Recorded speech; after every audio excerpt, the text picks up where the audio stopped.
سورہ یاسین بہت اہم سورت ہے۔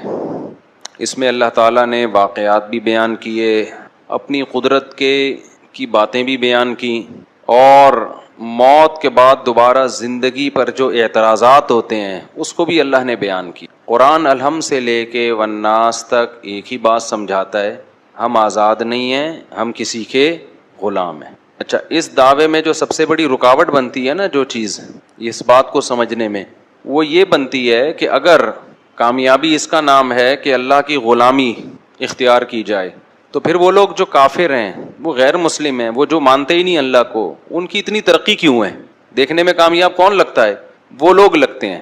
قرآن ان مضامین کو بار بار دہراتا رہتا ہے۔ سورہ یاسین میں بھی اللہ نے دہرایا ہے کہ اس ظاہری ترقی سے، اس ظاہری چمک دھمک سے، اس ظاہری تعیش اور عیش پرستی سے دھوکہ مت کھاؤ۔ یہ دنیا امتحان گاہ ہے، ایگزامینیشن ہال ہے۔ ایگزامینیشن ہال میں رزلٹ اناؤنس نہیں ہوتا، رزلٹ کی اناؤنسمنٹ کے لیے اللہ نے آخرت کا دن رکھا ہے۔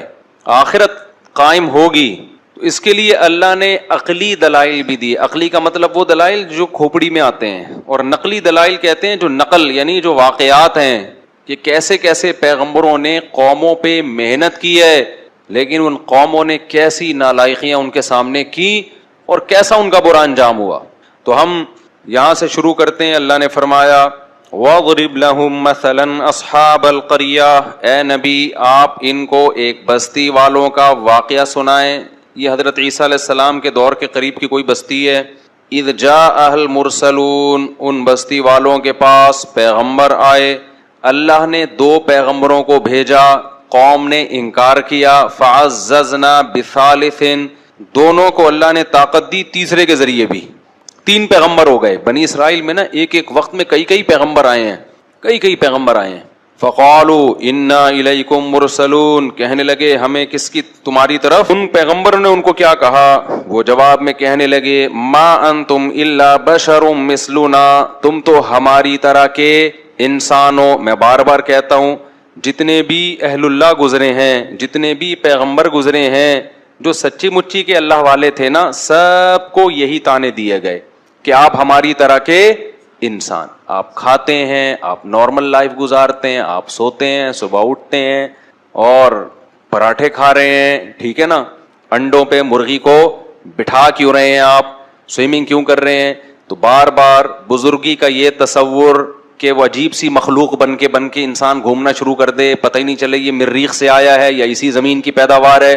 ایسے پیر و مرشد میں نے دیکھے ہیں، اللہ کی پناہ، جس جگہ بیٹھے ہیں کئی سالوں سے وہیں بیٹھے ہوئے ہیں، پولیس آ کے اٹھاتی ہے تھوڑا سا ہل لو، اب ان کے وقار کے خلاف ہے چلنا، ایسے بیٹھے ہوئے ہیں بزرگ بن کے، شاید مر چکے ہوں، انتقال ہو گیا ہو، ویسے بیٹھے ہوئے ہوں، زمین کھانا شروع کر دیتی ہے، چپک گئے اندر، پولیس بھی نہیں اٹھا سکتی ان کو۔ تو بزرگ کا یہ مطلب ہرگز نہیں ہے۔ بزرگ کسے کہتے ہیں؟ الا ان اولیاء اللہ لا خوف علیہم ولا هم يحزنون الذین آمنوا وكانوا يتقون۔ عقیدہ صحیح کر لو اپنا اور کبیرہ گناہوں سے توبہ کر لو، بزرگ بن گئے، اور کچھ کرنے کی ضرورت نہیں ہے۔ باقی سارے جیسے نارمل رہتے ہیں، کاروبار کرتا ہے آدمی، صبح جاتا ہے دفتر سے، گھر آ کے بیوی سے پٹتا نہیں ہے، یعنی گھر آتا ہے تھوڑا بہت بیگم سے اونچ نیچ بھی ہو جاتی ہے، کبھی محلے والوں سے، کبھی کرایہ نہیں دے رہا مالک مکان وہ کرایہ دار، تو کبھی اس سے اونچی آواز سے بات ہو گئی۔ تو یہ جو نارمل ہوتے ہیں نا، یہی بزرگ ہوتے ہیں۔ کوئی الگ سے کوئی بزرگ مخلوق، بزرگ کو کبھی کبھی غصہ بھی آتا ہے، جب اس کے ساتھ کوئی بدتمیزی کرے گا تو اس کو چپیٹ بھی دیتا ہے کبھی کبھار وہ بیٹھ کے، ایسا بزرگ نہیں ہوتا۔